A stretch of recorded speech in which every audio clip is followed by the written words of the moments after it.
in my time, Cafe Royale. Yes. So Cafe Royale was, that was my second home. I used to go there a few times a week.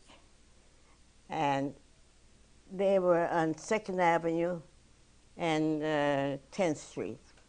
They had all these artists coming there, Jewish artists, and even Paul Muni, you know, and even John Barrymore, because it was so well known.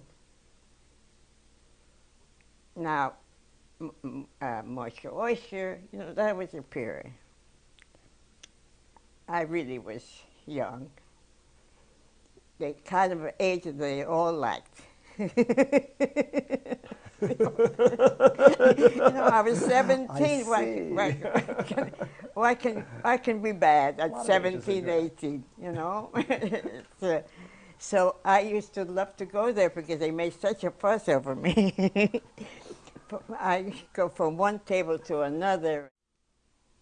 Well, I was always with this crowd. That was my crowd. I used to go there almost every other day. From high school, I'd go straight to Cafe Royale.